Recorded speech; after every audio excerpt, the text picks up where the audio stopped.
Good morning, children. How are you? I hope all of you are fine and safe at your home. Today, I am going to teach you the rest part of the chapter, A Gift of Chappals.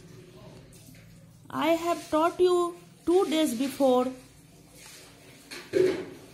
First day I taught you about Mridu came at Rabi and Mina's house, and there she saw a chappal which was dirty and the mark of toes on it.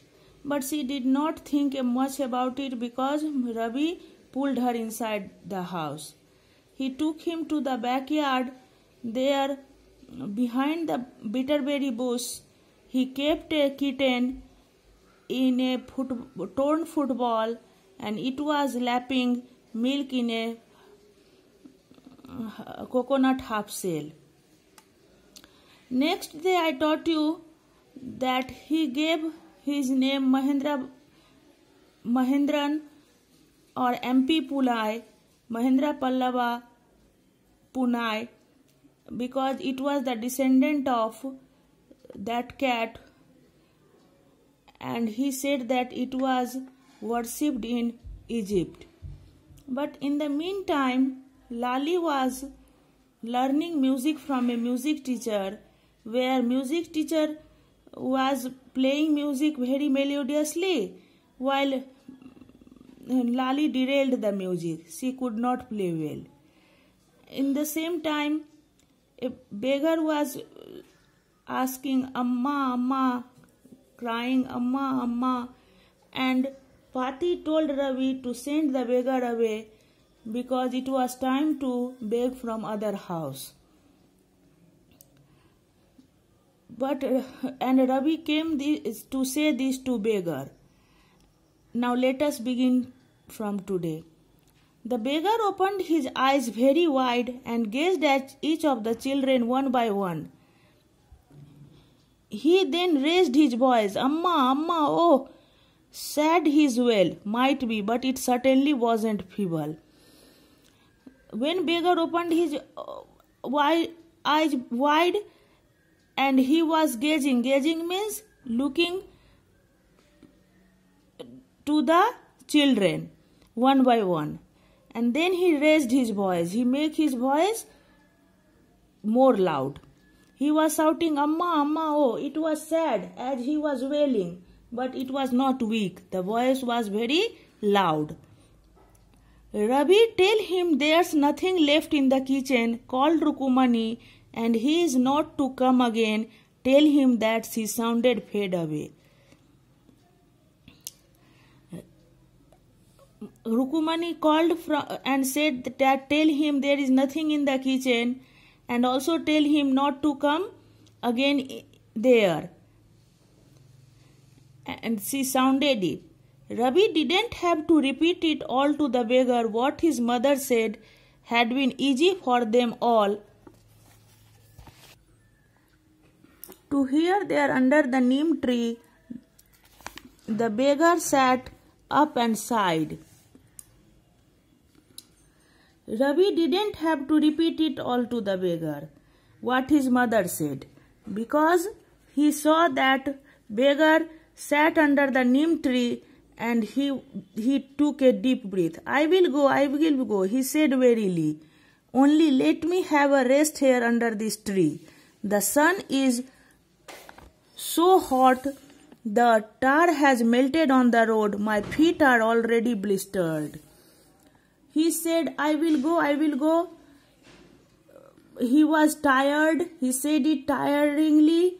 But he wanted to take rest under that tree, so he said let him take rest under that tree because the sun was very hot and the tar of the road was melted, so they were blistered.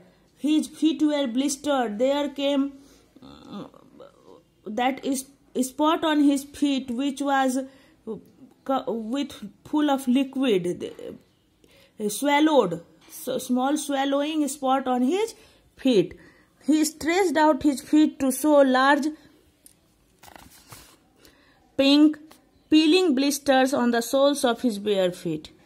He extended his feet to show that how large peeling blisters came on his sole of the bare feet. His feet was bare, he was not wearing any footwear. I suppose he doesn't have the money to buy chappals, Mridu whispered to Meena and Ravi. Mridu said in a soft voice to Meena and Ravi that she thought that he didn't have money to buy chappals. Footwear. Chappals means footwear. Have you got an old pair in the house somewhere? And Mridu also asked whether they had old ones in their house. I don't know, said Ravi. Mine are too small to fit his feet, or I would have given them to him. His feet were longer than Mridu's and Meena's. Ravi told, I don't know whether there are any poor old pair of chappals at home or not, because his were very small, his chappals were very small, they would not fit to the beggar, and Mridu and Meena's feet were also smaller. He needs something on his feet, Meena said, her big eyes feeling it's not fair. Meena said, he needs something on his feet, her big eyes feeling, and she also said it is not fair. Sir, said Ravi, I am thinking about it. Ravi said, maintain silence, I am thinking about it. Blubbering, it's not fair, isn't going to help. In 2 minutes he will be frying his feet on the road. Then he repeated that it is not fair, because he will be frying his feet in 2 minutes. What? Then he pushed Mridu and Meena into the house. So he dragged Mridu and Meena into the house.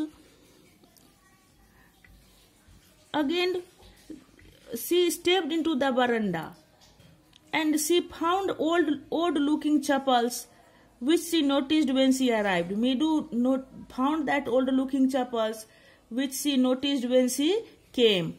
Then she whispered, Ravi, whose are those? She wanted to know whose chappals were those. Ravi turned and glanced at the shabby looking but sturdy old chappals. Ravi turned and saw that it was looking shabby, untidy, but it was strong. The chappals were strong. He beamed and nodded.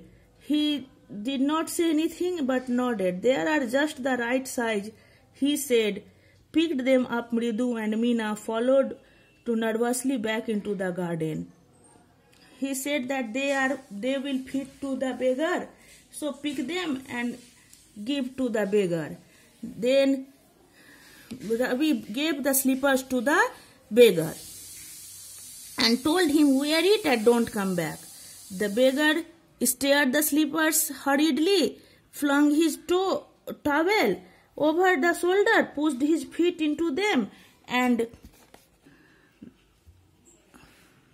beggar wore the slippers and muttered blessings to the children. After that he vanished around the corner of the street.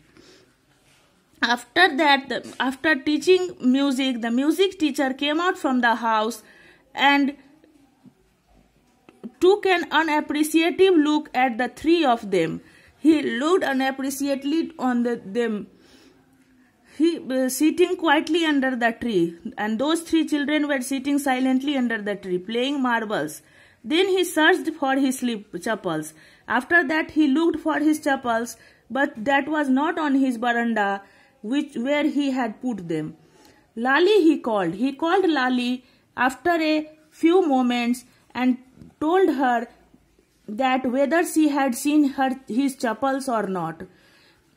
And he also told that he remembered he had kept them there.